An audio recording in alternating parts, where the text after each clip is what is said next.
Finalement, on pense qu'ils s'adaptent, sauf que après l'intervention, ils ne discutent pas trop, alors qu'habituellement, ils n'arrêtent pas de parler, mais c'est déjà quelque chose, ils vont leur dire ça va, oh, ça va, ça va.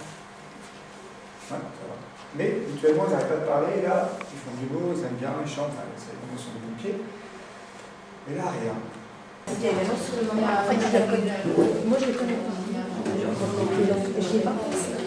Parce que pas dans ma compagnie, je me suis sentie un peu en stress. Donc moi, j'ai pas appuyé un peu plus fort. Pourquoi c'est ça? C'est pas bien. Est-ce qu'il va être civil?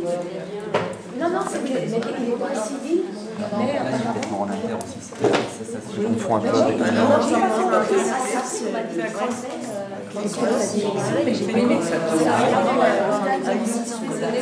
J'ai pas. Mais là, c'est pas.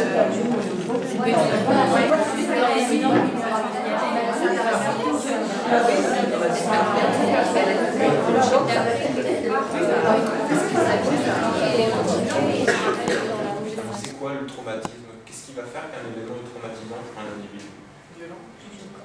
Violent, qui met en danger l'intégrité physique de la personne, le menace, lui, un proche, d'un danger de mort. D'accord?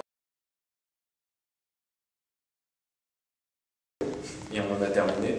Dans l'attente effectivement de la mise en place des CUP, l'unité de secours psychologique peut prendre en charge ce dispositif, même si effectivement ça ne fait pas partie. C'est quelque chose, j'attire votre attention pour vos intervenants sapeurs-pompiers qui vont se retrouver dans une situation NRBC peut-être de grande ampleur, avec une létalité importante face à un contaminant.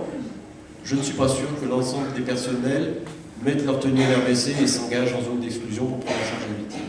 Et là, il y a un problème peut-être psychologique de prendre en charge. La formation et l'information sont des éléments préalables importants. Mais... Oui, d'autant plus que, en revenant sur des événements extrêmement simples, tout simplement comme un AES ou un AEV, on a déjà des décompensations psychologiques de la part des agents parce qu'on a eu une piqûre effectivement au bout du doigt pour un patient séropositif. Le fait d'être exposé à un risque biologique massif va déjà entraîner parfois des décompensations psychologiques relativement lourdes.